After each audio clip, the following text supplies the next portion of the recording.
You're listening to the Sensuality Project podcast, where the messiness of real life gets sexy, hosted by Stacey Herrera. This podcast is intended for mature audiences only. Episodes contain profane language and topics of a sexual nature that may not be suitable for children. Listener discretion is strongly advised.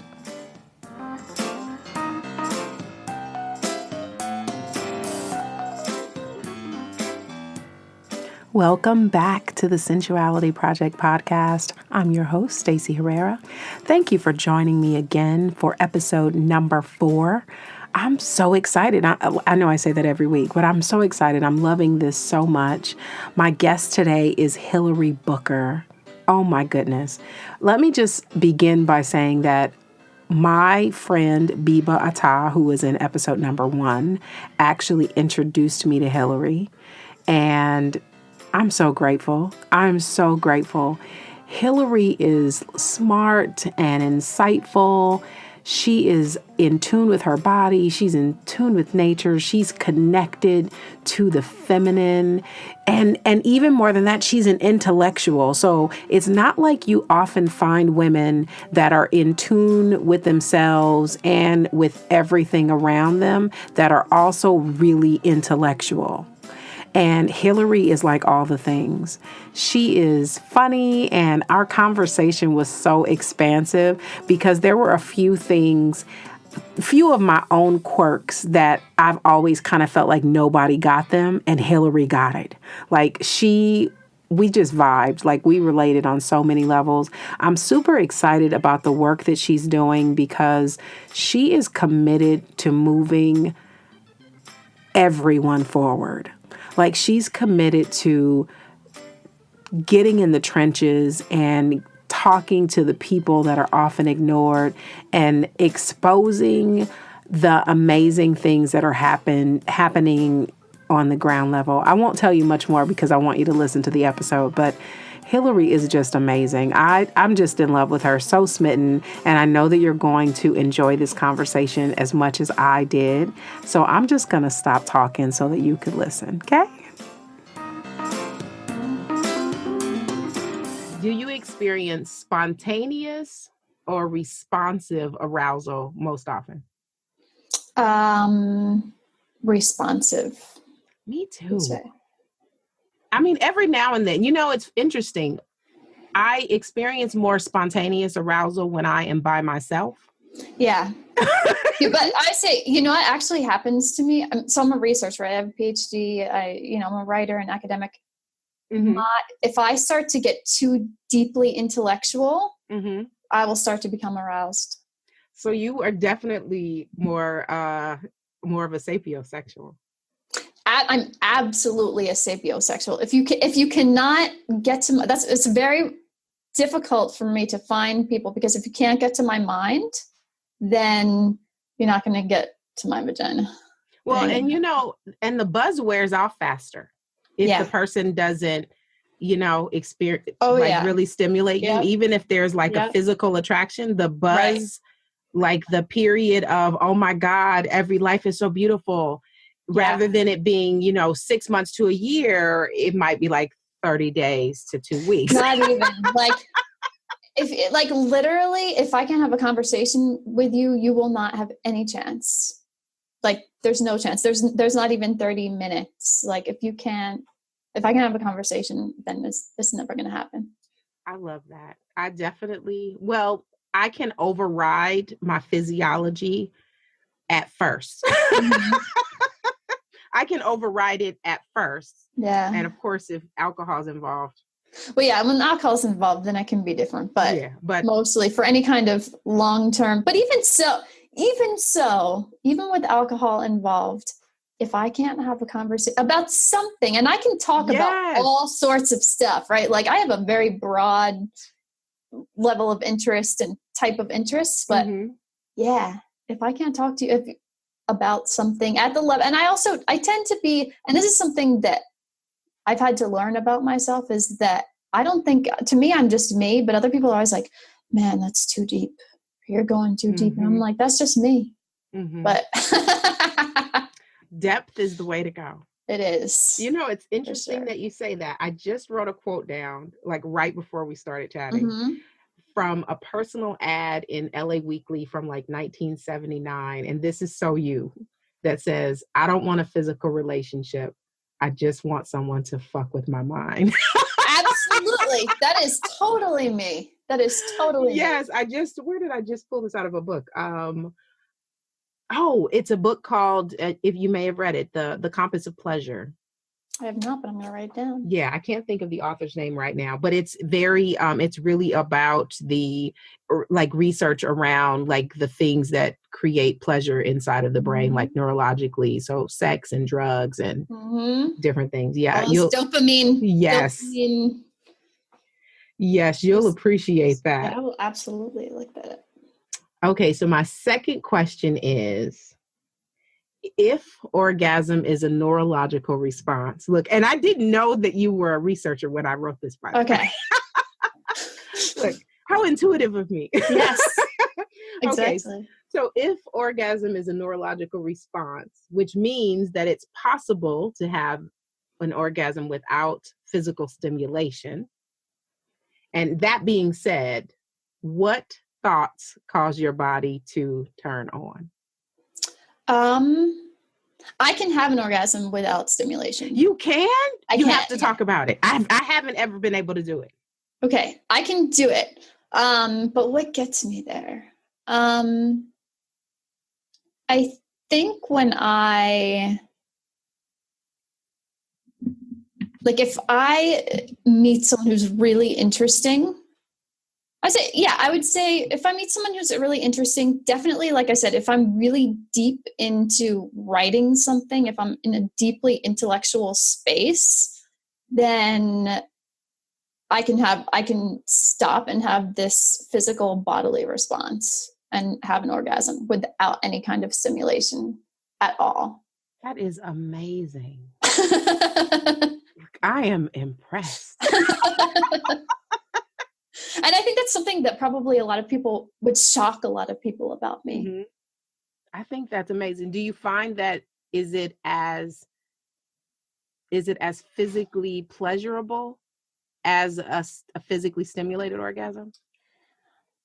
In some ways it is. In some ways it's different. I mean, when you think about, because I also, from a purely,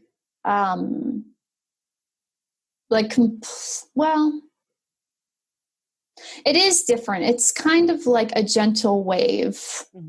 And to me, there's something that is there is something that's very pleasurable about that. You think about the difference between an ocean and being, pulled over in the ocean, and that feels really good.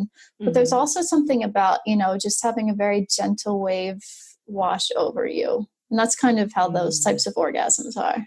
I get that. I'm very multi-orgasmic, but if me too. And I have like levels. It's like, yes. So there's like the ones that come in quick sensation, like the ones that come really fast are much more of that, ocean bob kind of thing. Yeah. But then there are the ones that come crashing, and on those it's like, don't fucking touch me. I need it. Yeah. Exactly.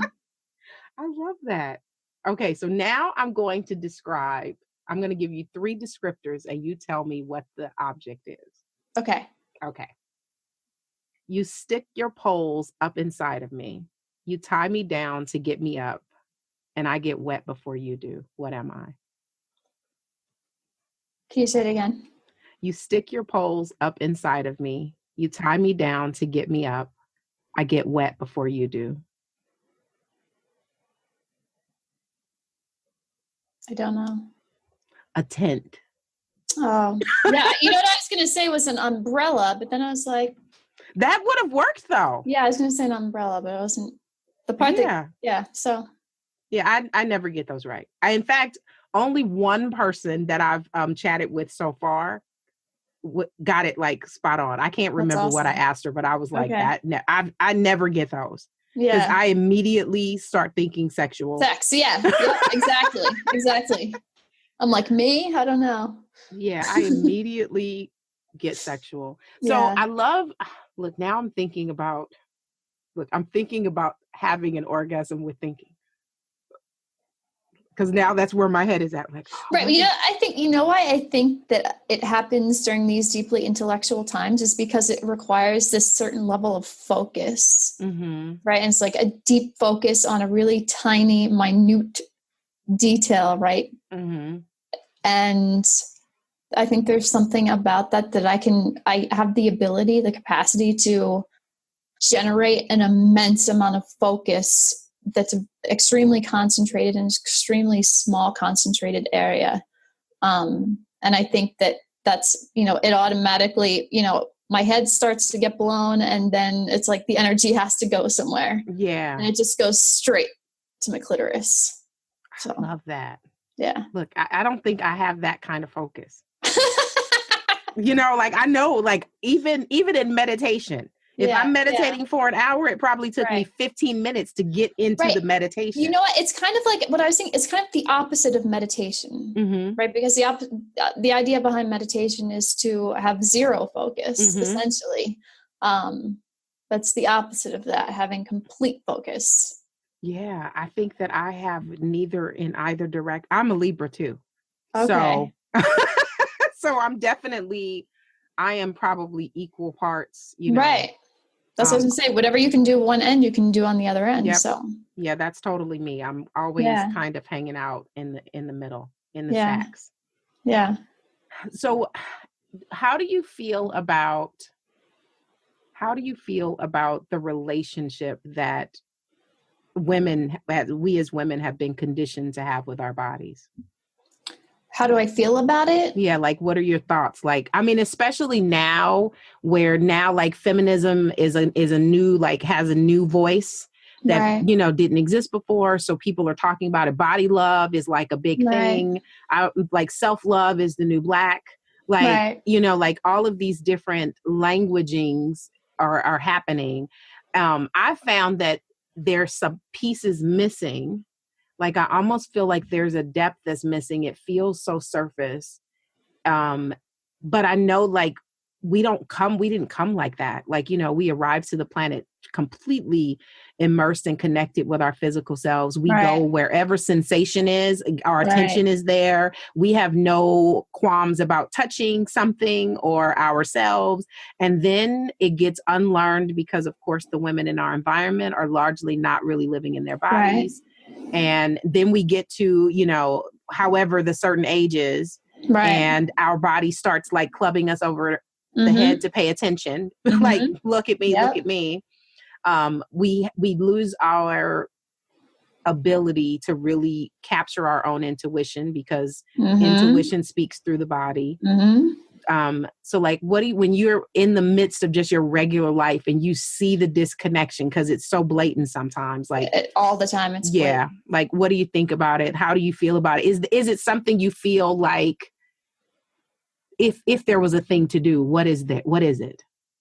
What is the thing to do to shift help, that, you mean? Yeah. Like if you were talking to one like young woman, maybe she's 25. So she's beyond the age of peer pressure in that capacity, but she's right in the space of, your body comes online in a big way, in the middle of the 20s, but not really knowing how to language it or feeling like she almost should suppress that part of herself. Right. I am definitely not for suppression. I am all for expression.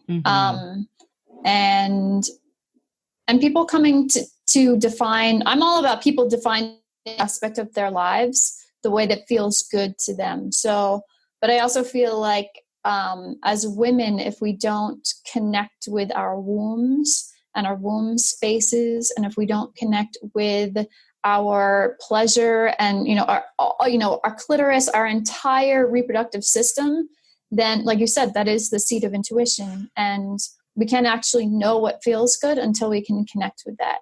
And I really believe that really strongly, and I think it's really important for it makes me feel very sad. I think just generally the suppression of intuition, because intuition is a huge part of my life. It's a huge part of what I do. It's a huge part of who I am.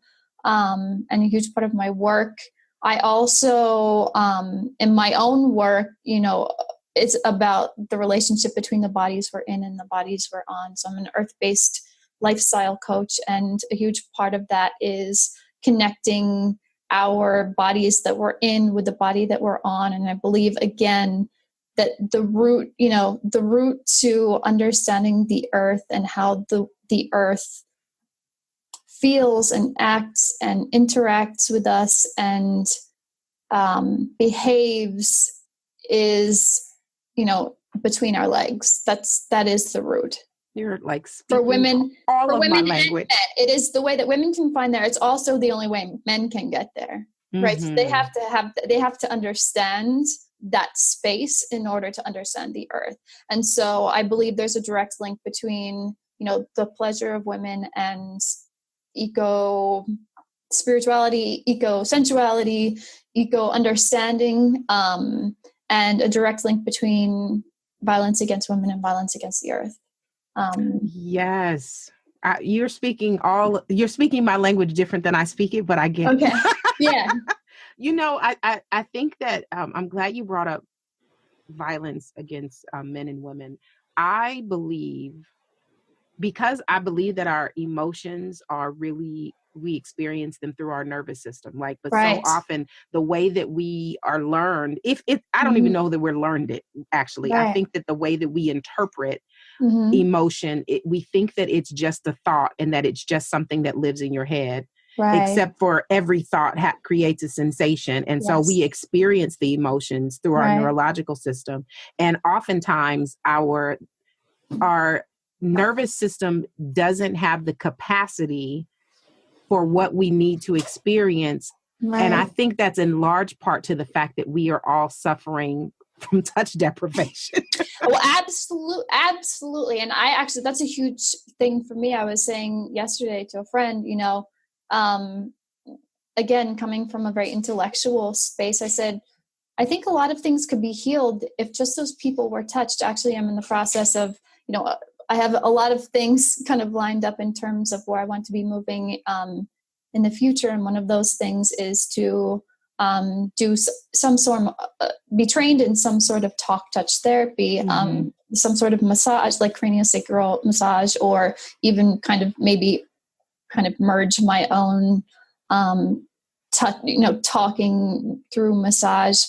Because I just find that that's such a powerful way of having people reach their feelings. I don't think that we can reach our emotions and our emotional body touch our emotional body and soothe our emotional body if our physical body has not been touched and our physical body hasn't been soothed. And there's all kinds of new neuroscience that's coming out and alternative health research that is demonstrating, research especially on trauma, the extent to which we store our intellectual, emotional, and spiritual pain within the tissues of our body. I mean, very literally.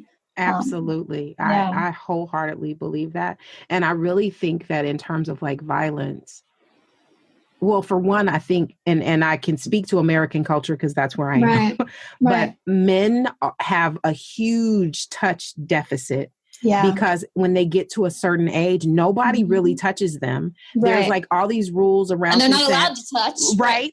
All these rules around, in the workplace, you can't graze a shoulder or touch a hand or anything. And so I think that men don't have language for the fact that what they're really saying often when they're these, and I'm not condoning the aggression against other people, but when I think often what their bodies are really saying is, I am fucking famished. Yep. I need to touch. And now I don't even have, it's so intense now that I don't even have the wherewithal to be able to do it in a way that's healthy for you, because now I need to hoard it. Right. And I totally agree with that. And I have a little bit of a soft spot for the emotional development of men and for,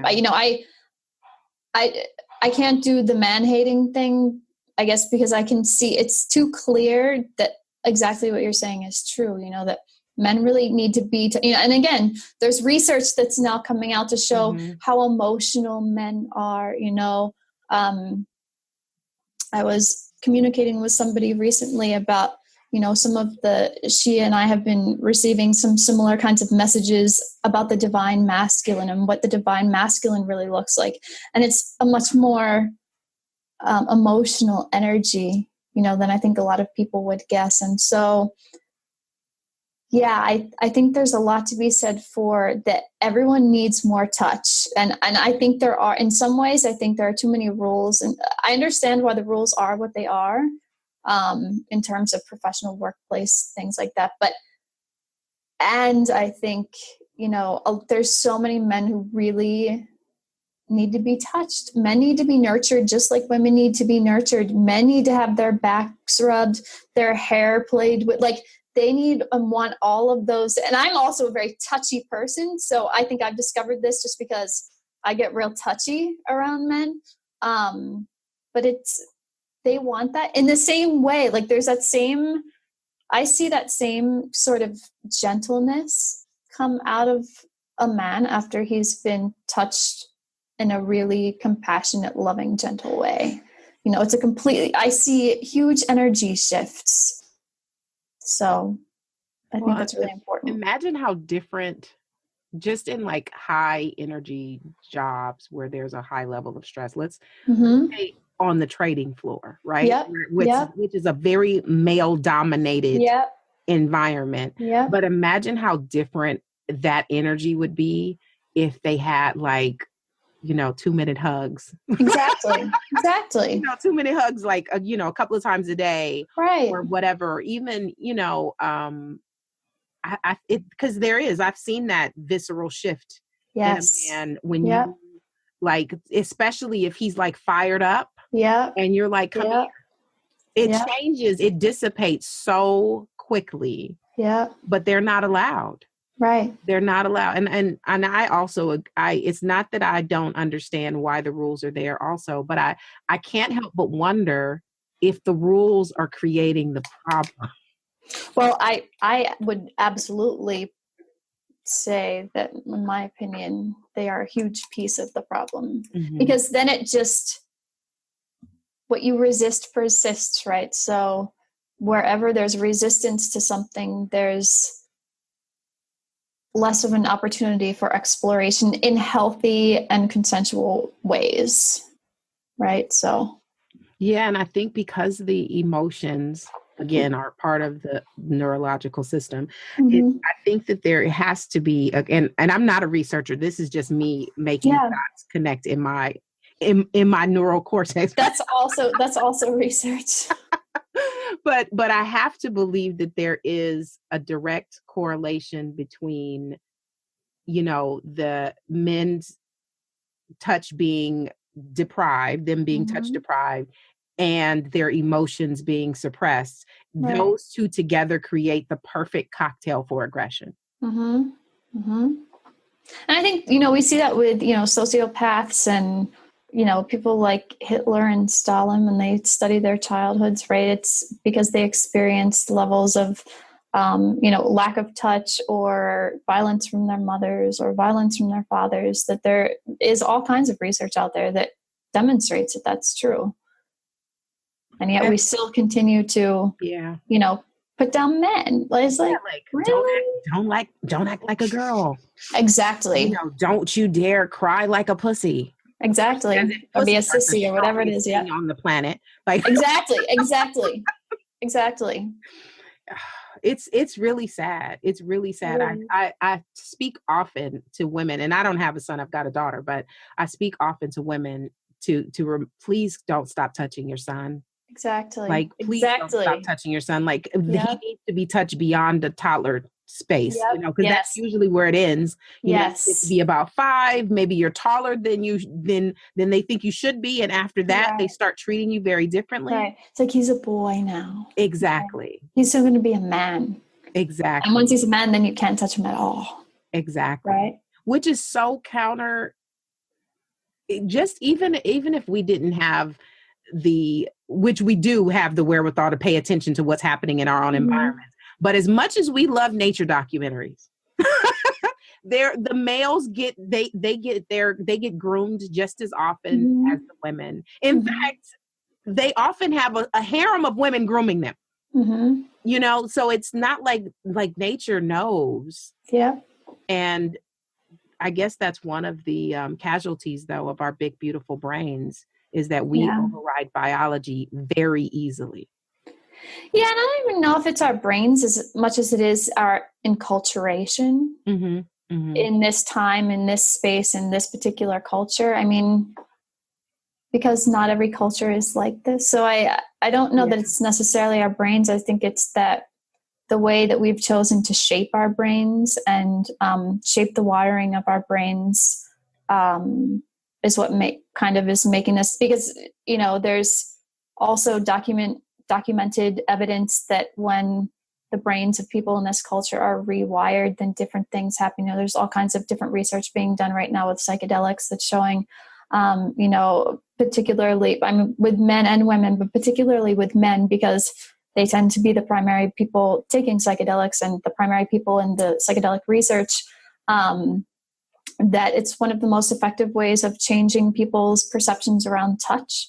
And that people, who are going through these therapeutic sessions are actually, their whole perceptions of touch are changing. They're becoming much touchier. They're becoming more open to their intuition. They're becoming more, in a way, feminine, because again, it's rewiring people's brains rather than being linear. It opens up the intuition, it opens up the creativity, opens up the prefrontal cortex, which is where creativity lives. And we tend to shut that off, particularly, again, with men, especially, are kind of acculturated. They don't have that natural system of right. Yeah. We have wombs, so that makes it a lot easier for us to kind of, there's only so much we can ignore our bodies, right? Only so much. We have, largely even if we are very masculine energy focused in most of our lives, at least once a month. That's what I'm saying. We can't get away from it at all. Yeah. At least once a month, your body is like, hello. Yeah. Sit down, tune in, withdraw, go inside, exactly. It's a powerful space. I do believe that I often encourage women to get to know the energy of their womb. Yes. And to really, it's so powerful. So powerful. Your womb will never lie to you. Well, it won't. My womb can be aggressive. Yeah. But that's the other thing, in the same thing that the divine masculine can be this very beautiful, gentle energy.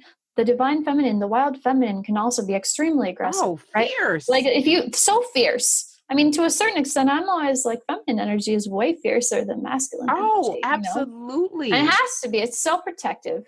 Any kind of protective energy, I believe, is feminine energy. So it's, whether it's in a man or a woman, that womb is so protective. It's like, I have to make this thing, I have to protect this most delicate of things. Yes. So don't you even try to get up in here. Exactly. And literally, metaphorically, there is not a muscle in the body that is more versatile or strong as the womb. That is so true. There is no muscle that can be stretched that far out of shape. Exactly. And still remain intact. Exactly. And shrink back to size. And do it all over again, however many times is necessary. Exactly. Yeah, it's amazing. It's amazing. I love to think of the feminine like water, like the ocean. Yeah. Or like a river. I recently went camping and witnessed the ferociousness of the Kern Valley River. Oh my God. And people die on the river every weekend because every human thinks they can conquer it. But like when you're looking at it, it's so, I'm like, the rocks and the banks are masculine, trying to contain this amazingly aggressive feminine that will do whatever she needs to do. And if she decides she wants to go a different way, she will jump the bank and create a new valley if necessary. Absolutely. Like it's easy to look at, a pond and think, oh, water is so gentle. Right. but it can be really ferocious. And if the feminine gets really pissed off, the ocean, we have high and low tide, but if it gets too much. Anyone who's lived through a hurricane is very aware of the power of the ocean, or a tsunami, or I was going to say a tsunami. It will rear up. Absolutely. And wipe out whatever it needs to, and then calm the fuck down, rather quickly. I'm sorry, what were you saying? Exactly. And that's very much like being a woman. It's very much like being a woman, is particularly during certain times of the month. It can turn on and off. It might look very bipolar. Yep. But it really is just, I don't need to stay mad. But let me tell you something. Yeah, exactly. Let me tell you this so that I won't stay mad. Right? And hear me. Yes. Because you don't want me to say this again. Yes, exactly. Exactly. I love being a woman. I love being a woman. I feel really fortunate to have been born a woman. Me too. I mean, and I'm sure that men, well, they probably don't think about it as much, but they probably don't think about it as much because, again, they don't have as much moving inside all the time. Yes. But I should say all men, most men, because there are definitely some men that do have that much moving inside of them. Mm-hmm. Well, but do you find that the men that have the most movement are the ones that tend to favor the feminine? Yes. And here's something else I've noticed. I go to a lot of events and stuff related to sexuality, and there are very few men that lean toward their masculine present in such events. That's true.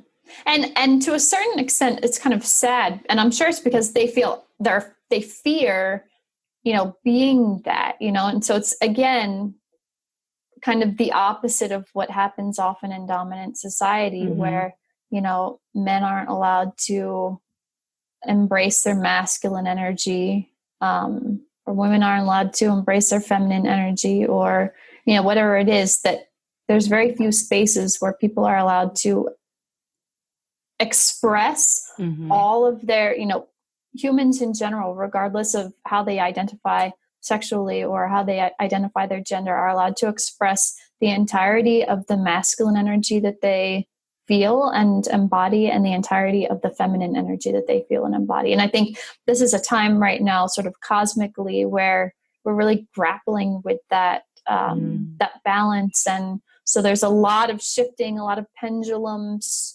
swinging, swaying, and trying to find those balances, between men and women, but also just as much equally within each individual. So I think that's why there's so much kind of coming up now about gender and sexuality and where people fit on these spectra. And so I think we're really in a shifting time where we're trying to find that balance, but we haven't quite found the mechanisms by which to go about doing that. So there's definitely movement happening. Yeah, there's a lot of movement. There's movement's a lot. Good. Yeah. And like everything, it looks really chaotic at first. Yeah. Yep. There is no order in creation. Right. I was We'd like it to be. But that's, I mean, we try to put order, it's like people like, nature is in a delicate balance. Nature is not a delicate balance. And anyone who knows anything about ecology, really, like, nature is in a highly dynamic state all the time. Now, it's a problem when it's not in a dynamic state, because it is that dynamism, that, quote unquote chaos, that actually is what keeps a balance, right? Absolutely. But it is balance and movement. That's why I would say, dancing. We're dancing. When we're dancing, then we're probably pretty balanced. But when we stop moving, that can be a problem. Yeah. Yeah. And it can look very haphazard almost. Absolutely. Like I was just walking past some house that was for vacant, and of course the lawn is not kept, and they're like these huge weeds that are now like 5 feet tall. And I'm like, that's nature. We look at that and think how ugly it is. But I'm like, that's how it's supposed to look. Like these neat manicured lawns and these rows of agriculture. I'm the person that will go and dig up somebody's lawn and plant a bunch of food and have it be grown all kinds of ways. So that's what it's I like supposed to it's supposed to be messy. Yeah. And again, there's a time for order. Yeah, absolutely. But I think that we have done ourselves a grave disservice by trying to make order the norm, right, instead of the exception. right. I mean, order works in terms of streetlights are important. Right. Like, Yeah, we streetlights are do. important. We do need some order. We need some order, and we need to allow for the chaos. When you allow for the chaos, then it makes it the order that is necessary. That is, again, for protection, for safety. Is much easier to maintain when those things aren't that important, are let go of. Yeah. And it's not just about maintaining a sense of control, because we don't actually have control anyway. So it's the biggest and most elaborate illusion ever. Even bigger than the sunset. Yep. Even bigger than the illusion that the sun disappears. Yeah. I think the illusion of control is definitely because that's the one that we're constantly reinforcing. Right. And because we try things, if you get up and your legs move every time, and you start to think that you're in control of that until one day you get in a fist fight with gravity, and guess what? Yeah. I think I know I've struggled with control, but I found that the most expansive and transformational leaps in my life came when I was beat out of control. Absolutely. I mean, because that's what has to happen, right? And we're constantly being called to surrender. I believe we're constantly being called to surrender, so that we can surrender to this thing which is much greater than us, that is wild, right? I believe that which is greater than us, whatever you want to call it, is totally wild, right? And so when we try to grasp onto control, then we are not allowing ourselves to receive that wild energy. I mean, that's one of the amazing things about sex, right? Sex allows us, when you have an orgasm, it creates a portal through which to receive that which is greater, to receive that which is wild, to go into that wild state, to go and to receive that at the same time. So when we think we're having sex with another person, we are having sex with another person, but we're also having sex with someone that's much greater than that, I believe. Yeah. And there's something about the female orgasm that is inclusive. Yes. Whereas the male orgasm is more exclusive. Right. And then when you were talking about the water and surrender, I that was my word of the year. And I've heard a lot of women, in fact, I remember saying that to a friend of mine at the beginning of the year. I was like, my word for this year is surrender, because I really need to allow, instead of trying to make things happen. I really need to allow things to happen. And she was like, I don't like that word. I don't like the energy of surrender, because for her, surrender meant submit. Right. Which is not the same to me, thing. That's two completely me too. Things. I was like, no, it doesn't feel like that to me. No. I said it feels more like an allowance. It's and for me, because surrender is actually active. Yes. Whereas submission is passive. Exactly. And it's kind of like, look, to keep with our theme of feminine water, it's kind of like there are people that can't float.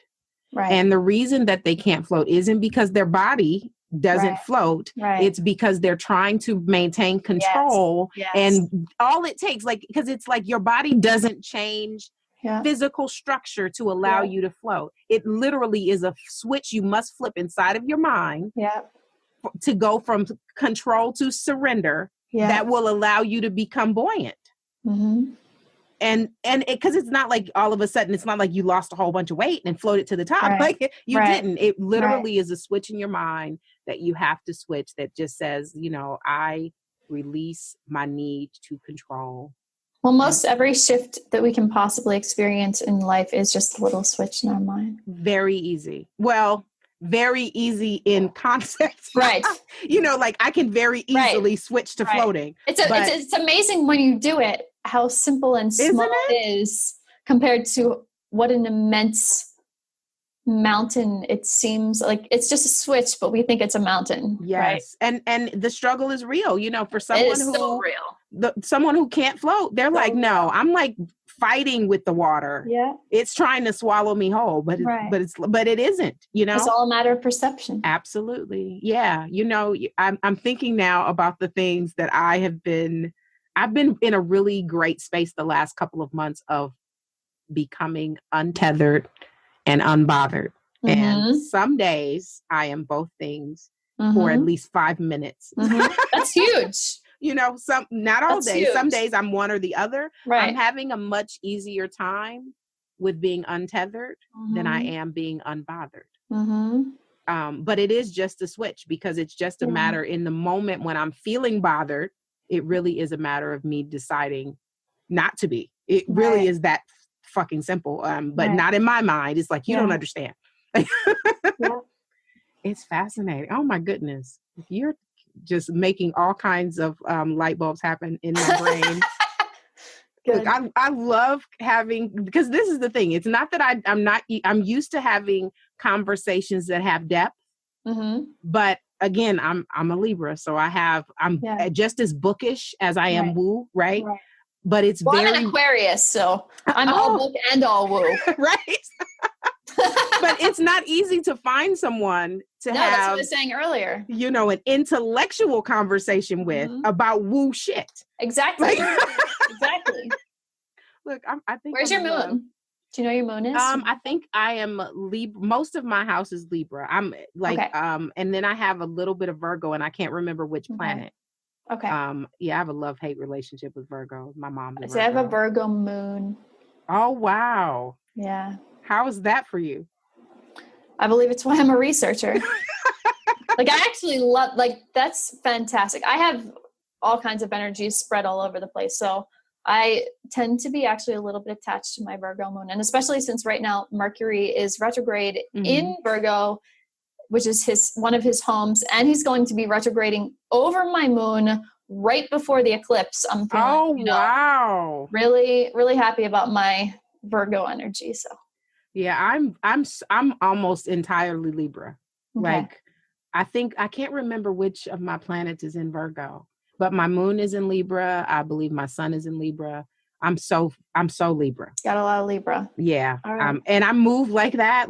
I was just having a conversation with someone earlier who was talking about loving to be busy. And I was like, I don't like to be busy. Right. I like to, I'm so mellow. Yeah. That I'm like, I don't like spikes. I like to be don't come with your frantic energy. I don't even like to sit next to someone that has a nervous tick where they're bouncing their leg and stuff. I've been talking about that so much lately. Because really? That has come up for me probably 3 times in the last 24 to 48 hours. I'm glad I'm not the only one. I can't deal with people who are yes, it creates too much nervous energy in my body. Yep. That I'm like, can you please stop doing that? Because I think that people that don't inhabit their body in this way, they don't really get how the fact that even that tick creates an anxious sensation. Right. So before you know it, you're like, why am I anxious? Right. When nothing happened, but you're sitting next to this person who can't keep their legs still. Yep. Because it's all vibration, right? It is all vibration. Look, I'm so relieved because you're the first person that's got that. Because people think you're just being bitchy. Then I'm like, can you please? I can't watch you do it, and I can't feel you do it because I don't like the way it makes my body feel. Right. And especially, doing energy work, whenever I'm doing energy work, when I'm doing readings, if somebody's got these tics, I literally am like, I can't do it. Because it gets, again, I'm not crazy. No, it gets in the way. Well, if you are, then I am too. So at least we're crazy together, right? Exactly. Yeah, it's a thing. Yeah. And a lot of people have that, or the people that can't sit down. They got to keep getting especially, out. Being in the Mid-Atlantic, that is a particularly Mid-Atlantic trait. Really? I go other places. I think so. I go other places. People are not that fucking crazy. Especially living in the Bahamas, I can't remember if I ever saw anyone who wasn't American, and even still, wasn't visiting, who had that kind of tick. It's everyone just needs to chill the fuck out. Yeah, well, and I love that about the Caribbean is that everyone, no problem is the catchphrase, but they mean it. It's no problem. No worries. Sit the fuck down. Yeah. Whereas here we are definitely, and I think that, I live in California, so living on the coast, I see that even though people from other places think Californians are just so fucking chill. I would say compared to here, California is so chill. Like, like everyone's so uptight. And I think, again, especially in the mid-Atlantic, like everyone is so uptight. I remember going to New York when I think I was in 9th grade. I couldn't believe how hustly and bustly it was. Like, I was like, the city that never sleeps is the fucking truth. I'm like, why are people up?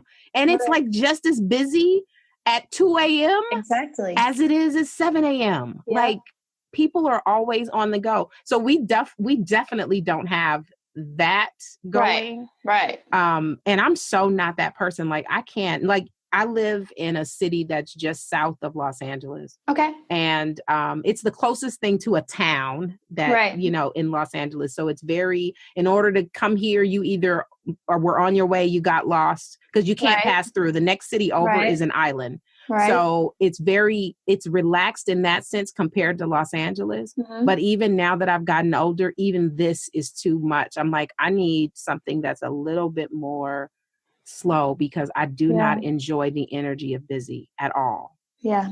It's too frantic for me. Yeah, I can't do the frenetic thing. Yeah, it's unnerving. I mean, but then there are people that's their channel. And it's not a bad thing. It's just not mine. Yeah, definitely not my thing. But do you find that you are romantically attracted to people that have that? Because that's been my experience. Yeah, like I definitely like people who are strong, like a lot high energy, and definitely. Like I can't do anyone who's too laid back. Like that's not attractive to me. Well, and I think we would just never get anything done.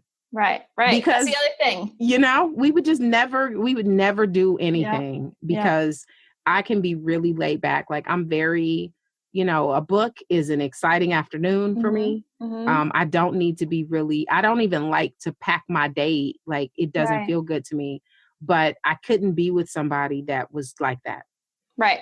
Yeah. And I mean, it's actually, I moved back to Delaware a couple of years ago and I'm now in the process of building my own business. And I'm glad that I'm here building my business because it's kicking my ass. Like, and I need my ass to be kicked because otherwise I'd be like, I'm just gonna, maybe do some writing and then maybe, paint for a while and maybe I'll write some poetry and those are all great things to do. And a huge part of what I do and a part of my business. And I certainly can't do those things as effectively here as I can other places. But in terms of, again, building structures that allow me to do those things, I need to be in this kind of environment that just is all about ass kicking and systems and structures. And I do like systems and structures. So that's not a problem. But it's good for me to be in a place that kind of doesn't give me an option to do anything else. Yeah. Because like, I'm going to go to the beach this afternoon and drink a beer. Like, that's not really an option. Yeah.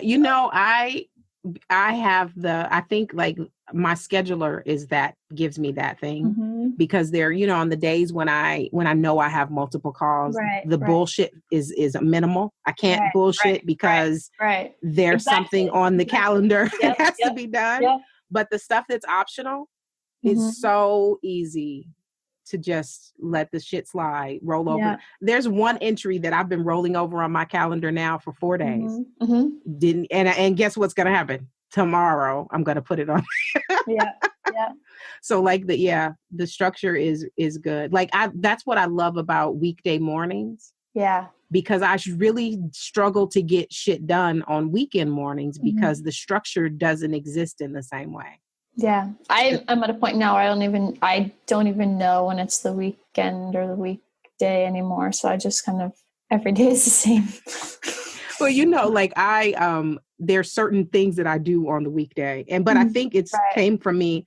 I worked for someone else for so long that part of my brain is like, it's set. See, I think I've spent so much of my life also working on weekends, like even working for other people on weekends, because I mostly do kind of food service stuff. So that's primarily weekend work. So. Yeah. It's interesting though, like the conditioning, it becomes a program. Yeah. Yeah, absolutely. Long Story Short is an advice column for achy, breaky hearts, curious libidos, and desperately seeking humans of the female persuasion. If you're looking for straight from the hip advice, because emotion loves to settle in the hips, you're in the right place. Long Story Short provides real-world advice for women like you. Why? Because sometimes you need a little perspective about the shit that's going on in your life. Submit your long story short to bit.ly/long story short advice. I was just talking to someone and we were talking about, what an amazing piece of technology the body is and how we just underappreciate it's it. It's the most amazing piece of technology. It's the most incredible computer on the face of the planet. So expansive and constantly expanding itself. Yes. And changing. Yes. And has the ability to change. And again, more and more research is coming out to show just how much our minds and bodies can change up until, all throughout our lives, no matter how old. There was this idea that you reach a certain point, you can't teach an old dog new tricks. And, that understanding is changing now because we're realizing that our brains are perpetually elastic, that we have so much more elasticity in our minds than we ever imagined. So, which is really exciting. It is. It's so fascinating. We can always learn. We can always grow. Okay. So now let's have a little intercourse here. Okay. How often do you initiate sex? Or do you like it to be initiated better? I initiate sex a lot, actually. At least 50% of the time, if not more than 50% of the time. Well, I love that you said that because, of course, conditioning, we've gotten this idea that not only do women not like sex as much, which is not true, but that it's not healthy for us to be as sexual, even though I think women are as sexual, if not more sexual. Yeah, I think we're probably more sexual than men. Yeah. And then biologically speaking, like the way that our bodies are designed, it tells the tale of us being more sexual. Yep. I mean, we have to be. Exactly. We have to be really sexual. So like, hello, life. Because life is sexually transmitted still, regardless of all this technology. And I'm not taking away from all of the wonderful things that allow women who struggle with fertility. I'm not taking away from that. But generally speaking, most of us still do it the old-fashioned way. Yeah. And it's a perpetuation of life in that way. But thank goodness humans have sex for pleasure. Like I'm so grateful to be part of the species that it's not just about and to be in a time when it's okay. Yes. It's okay for you to have sex because you like having sex. Yes. And fun. I love also that we as women, I think sexuality has always been really fluid for women. And not to say it's not fluid for men. I think that I don't know that it's as fluid for men as it is for women. But I love that we're in a time where we don't have to oppress that. Someone asked me recently, like, are you bi-curious? And I said, not yet. Yeah. And the reason is because not yet. Like currently, I don't feel attracted to women in a sexual way, but I don't know if that's going to always be true. Today it isn't. Yeah. Right. But I think that I could change. I mean, there are lots of things that I didn't know I enjoyed. Right. And that I'm like, oh yeah, there are certain things that there was a time when I would have been like, hell no to that. Now I'm like, yeah, thank you, please. More please, So, but I love that we live in a time where we're allowed to lean in and lean out and choose. And I hope that I'm alive to see where it's not a conversation anymore. Right. Where it just is normal. And it's just like, if you like a girl today or for 10 years. Right. And then and also this idea that if you're homosexual, that you can't enjoy heterosexual sex is ridiculous to me. Right. Because it's not like the act of copulating is very different in homosexual relationships. Yeah. You know what I mean? Like it's not the actual thing. Like if you're a man and you happen to be in a gay relationship, it still is about penetration and you still like those same things. So like the idea that it has to be one or the other is kind of absurd. And it's kind of like sometimes my favorite ice cream flavor is vanilla. Right. I like vanilla. It's, it's very popular, obviously. But sometimes I like Rocky Road. And it does, sometimes I don't want the marshmallows. Sometimes I don't want the nuts, but I still want Rocky Road. Right. And I'm allowed, and I don't know why we have decided, for fear, I'm sure, that we needed to make things so rigid. Well, again, I think it's so American to be, it has to be one thing or the other. You can only check one box. And again, this is literally my area of academic expertise, is about hybridity and, creolization and queer theory and all of that, it's okay to be mixed. Right. You're allowed to be more than one thing at the same time. And I also think that, now with globalization, so many people have had so many different experiences, have so much exposure to so many different things. So many people, are mixed, and maybe it's not even considered mixed because it's a different kind of mix. Like if you're racially mixed, and that's obviously mixed, but if your parents come from different, religious backgrounds, then maybe you're not considered mixed as long as you're the same race and from the same country, But even the fact that so many people have ancestry from so many different heritages, pretty much almost everyone on the face of the planet has ancestry from different parts of the planet, from different places. Again, we don't necessarily consider that mixed until people start to reach those places where they have to start making choices for themselves. And it's like, well, I have to do this thing. It's like, you can actually create your own structure. And again, that's a huge part of where I come from in my practice, in my coaching practice, is about really helping people understand how to take all these different parts of themselves and all these different experiences from their lives and put them together into their own conglomeration, their own collage, their own mosaic that works for them, that works for the structures of their own beings and their own existence. So absolutely. And I'm very passionate about. Well, I'm grateful that you're doing the work, because I don't know that we can really live the fullest expression of ourselves if we are oppressing part of ourselves. Exactly. No, we can't. You have to acknowledge every single part. And I think, with a lot of things that are happening in the world now, we're being forced to look at all of who we are. We're being forced to look at all of our shadows. And to me, that's a good thing. It's a tough thing, but it is a good thing.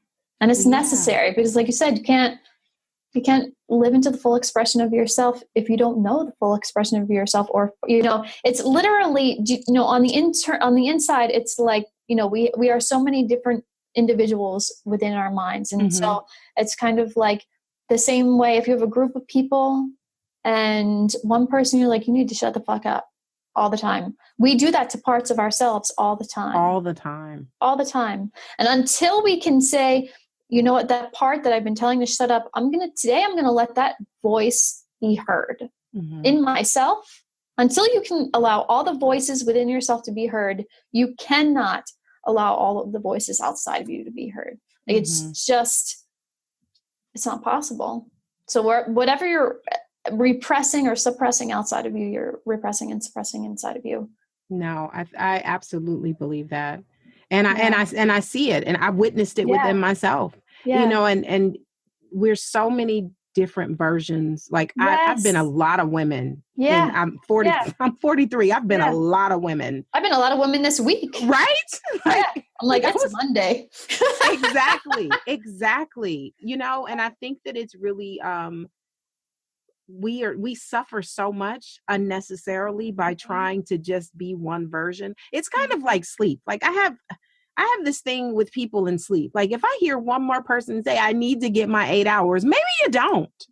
Yeah. Maybe what if 5 hours in a row is enough for you and you just need a nap? Right.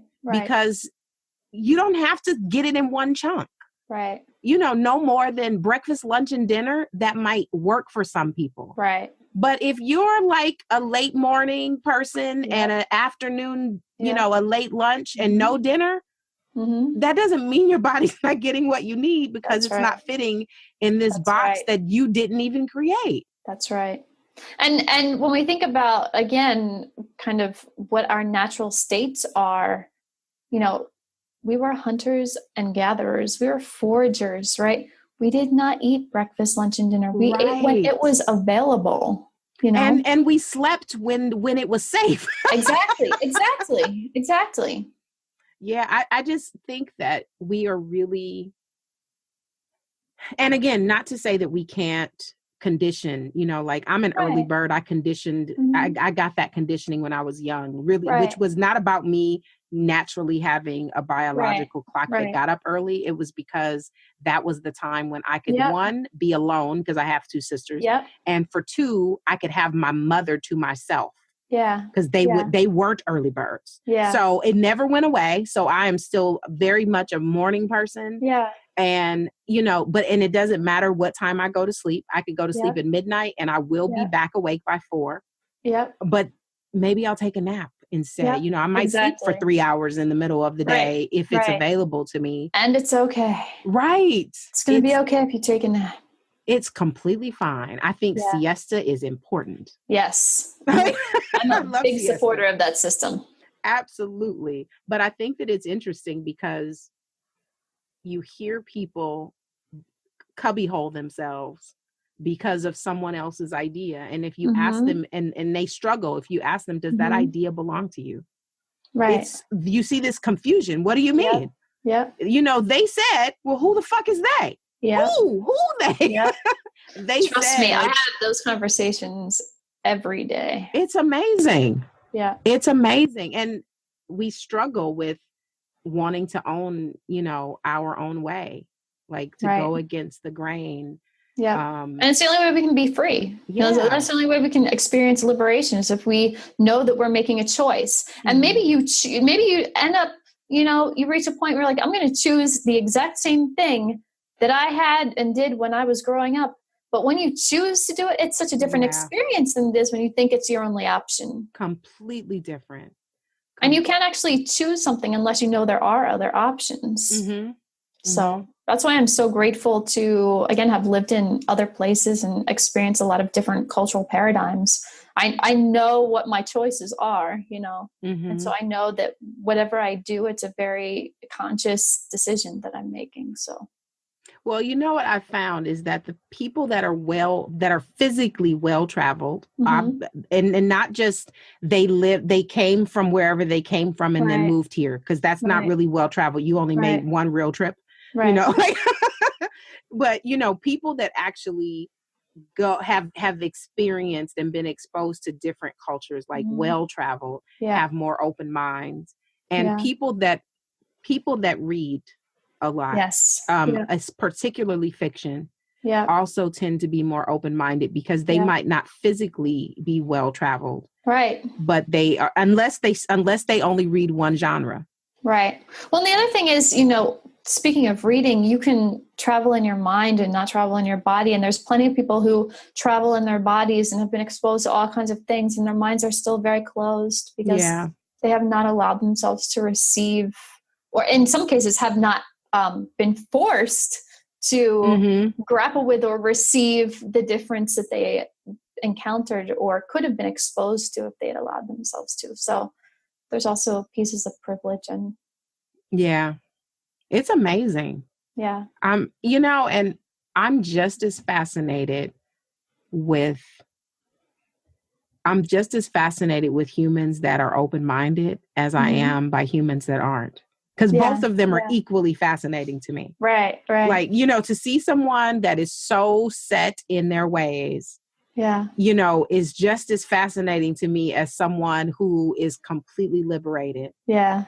That, I mean, the dynamics of both are just amazing to me. Yeah. Yeah. You know, like the people that are committed to being wounded, like those people fascinate me to no end. Yeah. I'm like, oh my God, you're so committed to that story. Like you are all the way in. Like, it's amazing. Yeah.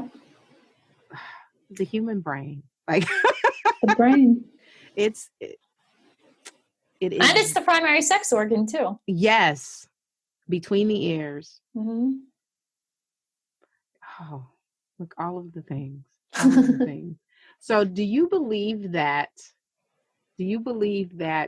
good sex can be taught, or do you believe it's inherent?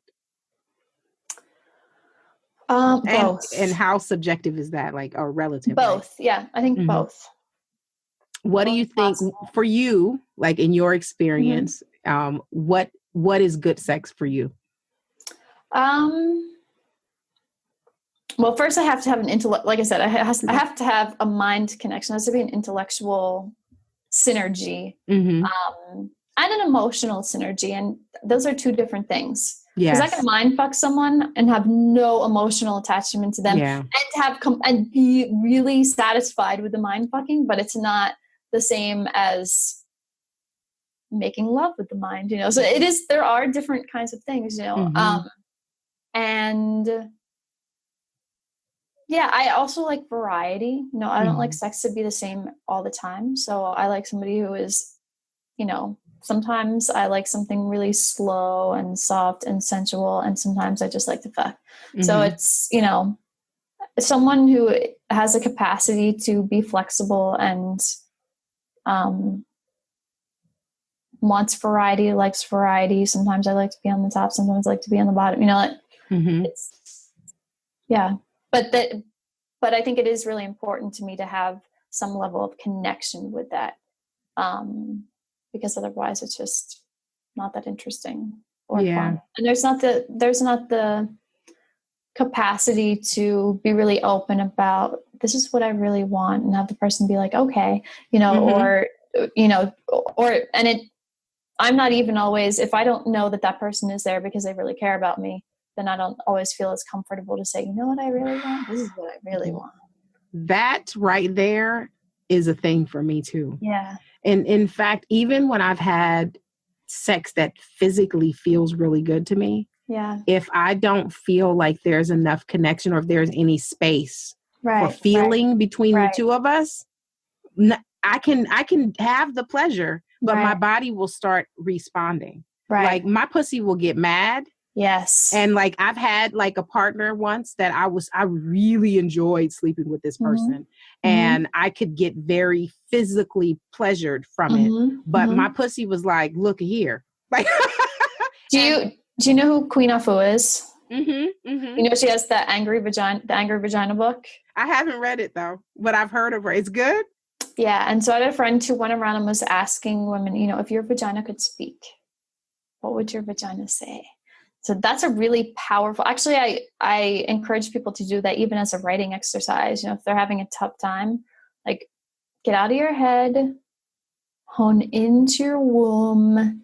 Now let your womb speak. And it's amazing. What comes out when your womb decides to speak.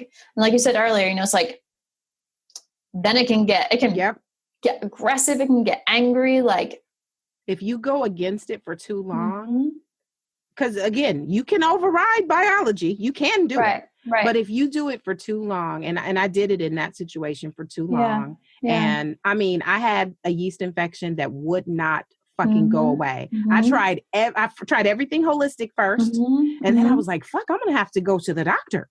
I tried Monistat. I tried the 7-day. I tried the 3-day. I tried the 1-day. It would not go away. And I literally made a phone call to the person, and I said, you know, I can't do this anymore because it doesn't feel like there's any emotional intimacy. And I don't feel like there's any space for my feelings for me to be able to, because sometimes it's just that I love you. It doesn't mean I want to get married or let's be together. It just means I'm feeling really full and I want to express that. And you can love somebody for 3 days. Absolutely. Absolutely. You can have a really intense love for 3 days. Exactly. And be done. And be done. But there was like no space.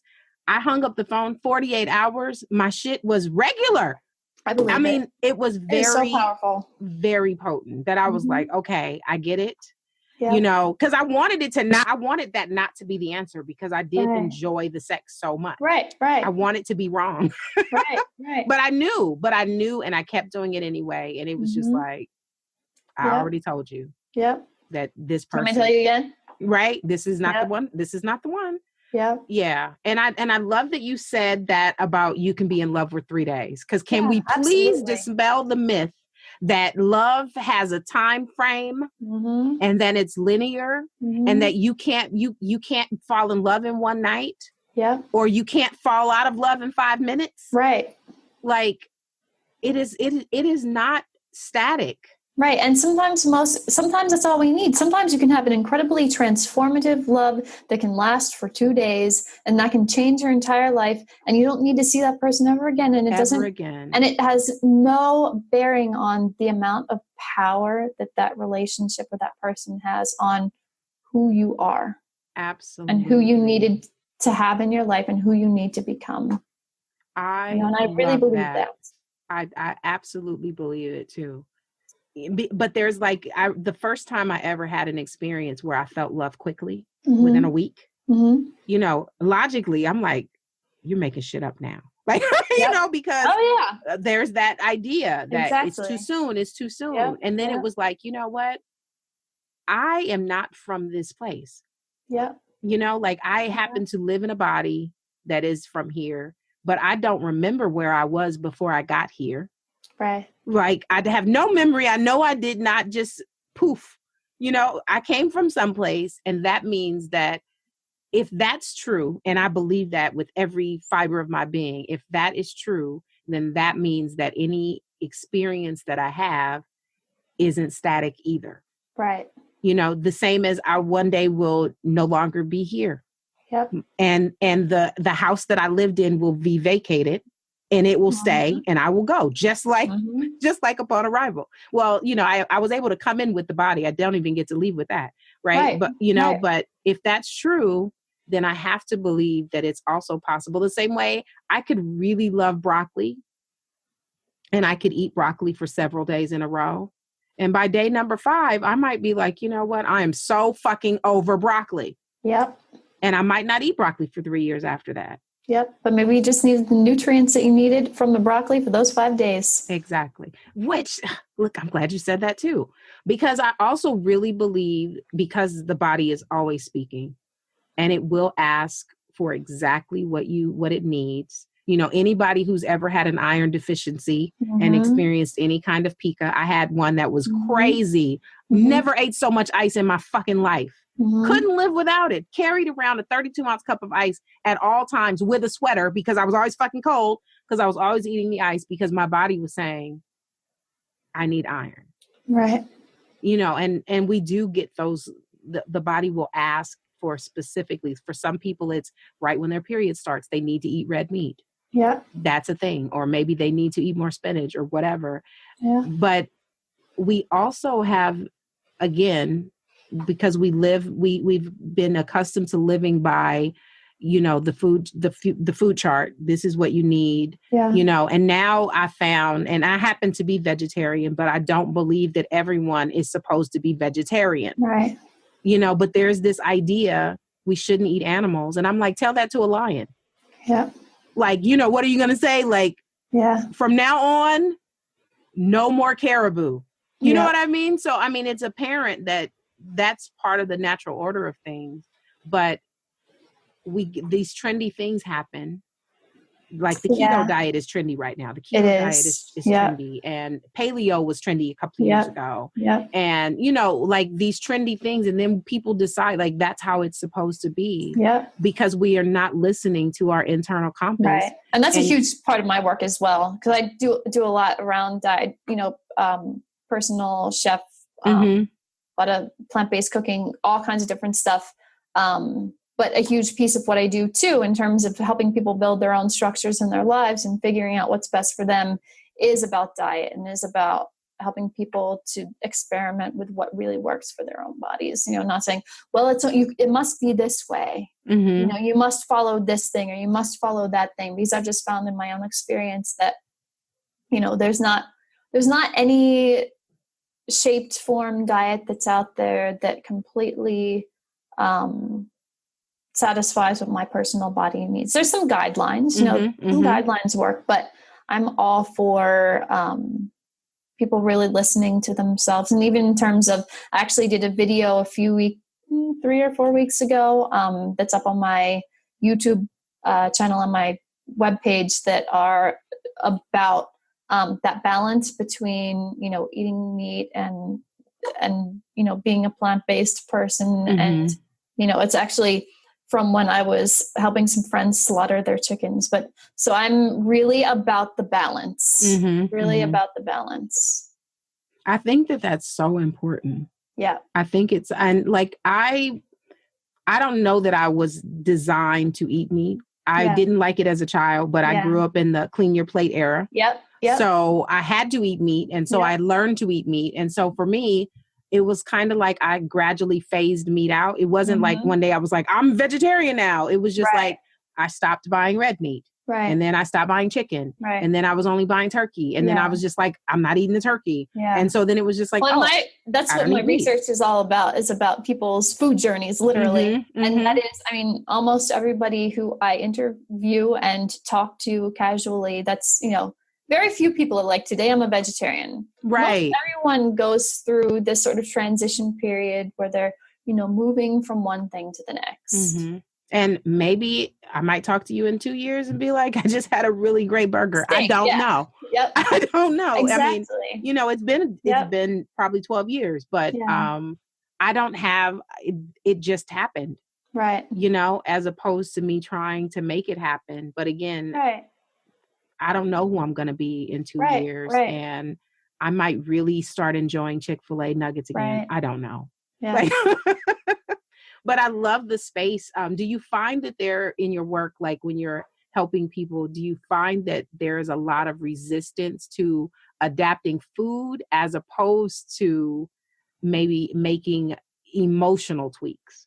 Like, do you find that there's one is less resistant or more resistant than the other? No, they tend to work hand in hand. And again, that's kind of why I take a very holistic approach, because usually people's food things are related to emotional things. Yes. I was hoping you said that. Helping people work through whatever the emotional thing is, so they can get to the food thing, or make a different choice. But either way, if it's somebody who has a serious health issue and they really need to shift their diet fairly quickly or fairly dramatically, a lot of times there's a lot of emotional. Any kind of change at all, good or bad, can create stress. Yeah. But especially if there's, some sort of emotional baggage that comes with how people eat or why they choose to eat, or, denying their identity or a whole, all kinds of different things that come up. There's always a relationship. I wouldn't say that one thing is more than the other. They're always working hand in hand. What do you think about, like, I believe that the energy or the belief that goes into that we infuse into something before we consume it makes a huge difference in the way we process food. So, for example, people will say, like, maybe they're eating a piece of chocolate. Right. I really shouldn't be eating this. Right. And then they put it in their mouth. Right. And then the next thing you know, their stomach is feeling some kind of way. Yeah. And in their mind, they've decided it's because they shouldn't be eating chocolate. Yeah. No, I think there's a ton of power about that. And that's, again, that same video that I was just talking about, I talked all about, the power of intention, the intention with which animals are killed, the ways in which they're killed, and how that shifts the energy in them, and how we can think about how we're consuming energy. I also,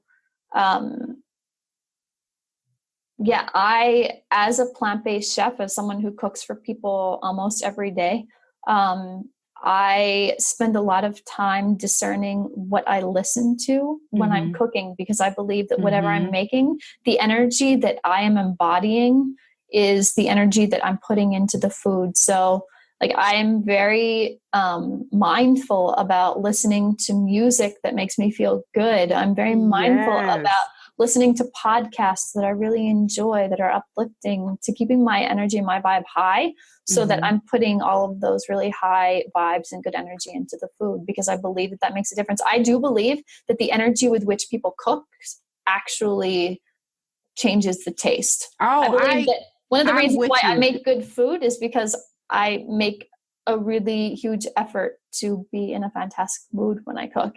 And I believe that I can taste when the chef is in a bad mood or doesn't want to cook, right? Yep. If you don't want to cook, your food's not going to be good because you're miserable because you don't like cooking. So I believe that. Oh my goodness, that gave me soul pimples because I'm always saying like, and I'm not formally trained, but I'm a pretty good cook. Yeah. And I always am saying when people are like, oh my God, this is so good. And I'm like, love is the secret ingredient. Yes, absolutely. Love is the secret ingredient. And it's interesting. Interesting that you cook for people because I'm really selective. I don't cook for people that I don't love or like. Yeah. I mean, I only do it if they're paying me, right? So, right? but also for me, a sign that I really like, if I really like someone, like I will cook for you. Me too. To me, that's like bigger than having sex. Like me too. I'm have sex with you before I will cook for you, right? You are like my soulmate, Hilary. I'm exactly. People think that's strange. And I'm like, there are people that I won't invite to my house and I'm definitely not cooking for you. Yep. And if I loved you and I'm feeling uncertain about the relationship, the food stops. Yep. Yes. The food stops. Yes. I'm the same way. I'm like, and I have a thing now where I'm like, we need to get to know each other before I can cook for you. Yep. Yep. Look, you were like my soulmate because I am so like that. I once dated a guy and I used to cook for him a lot at the beginning. Mm-hmm. And then some years went by and it wasn't a committed relationship, but some years went by and he was like, you never cook for me. And I was like, because I started feeling different. Right. So I stopped doing it because I wasn't feeling as enamored. Yep. I was not feeling as secure in the experience. And consequently, I stopped doing one of the most loving things because for me, it's an act of love. Absolutely. Absolutely. And it's one of those things too, where when I have the thought I want to cook for that person, I'm like, oh boy. Right? Uh-oh. Oh man. Look, now I'm having some light bulbs about some current situations. Thanks, Hilary. Because I'm like, fuck. Oh. Yeah, it's a thing for me. I definitely, oh my goodness. Look, I'm so grateful for Biba. Like, she's like, oh, you're gonna love Hilary. Like, she's right. She knows. She's very smart. No, that's so great. Yeah. And it's interesting. I hadn't really thought about consciously. I always turn on, especially when I cook in the morning. I always turn on music or a podcast or something while I'm cooking.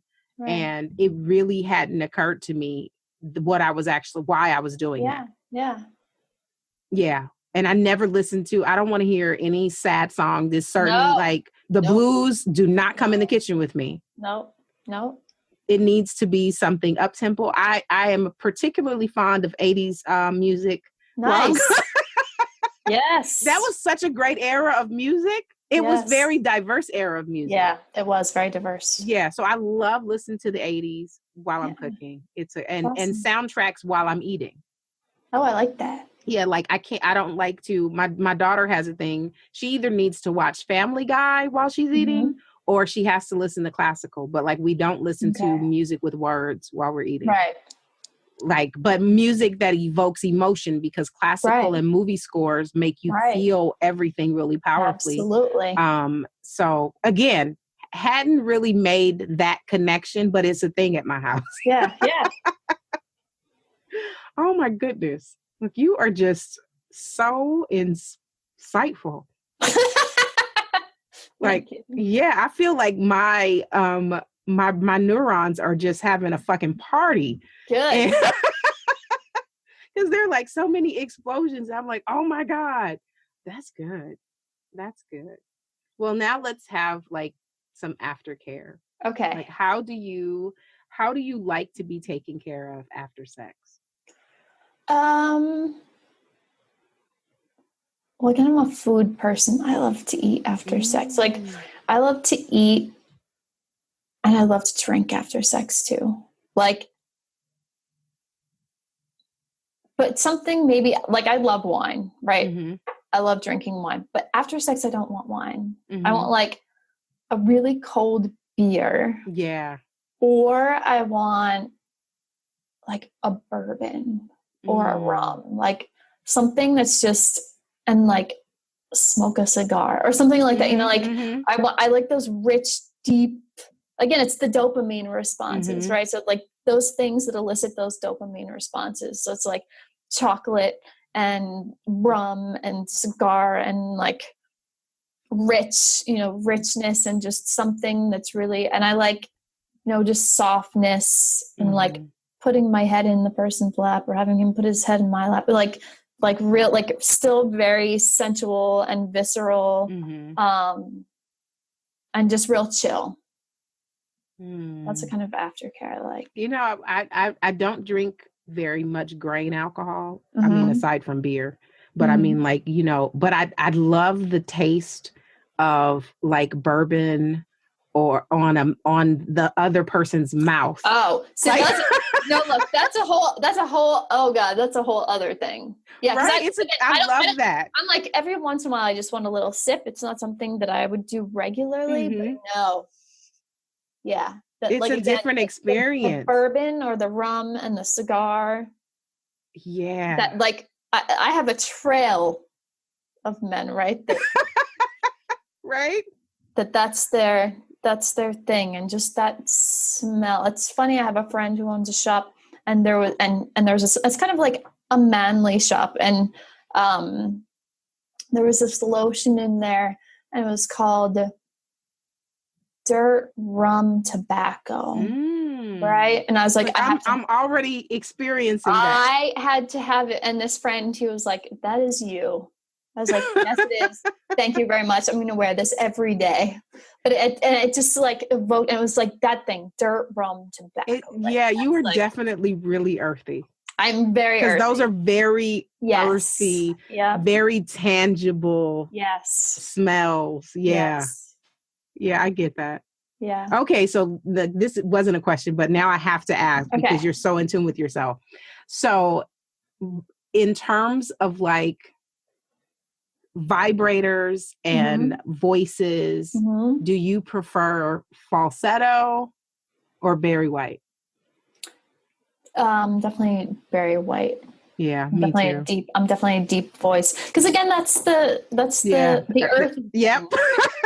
and it doesn't, I mean, and it doesn't have to be like Barry White. Yeah. You know, but there more has to on be that a certain spectrum. Right, yeah. There has to be a certain, it's more even about than pitch, it's more about timbre. Like there's a certain consistency or structure of tone. Yeah.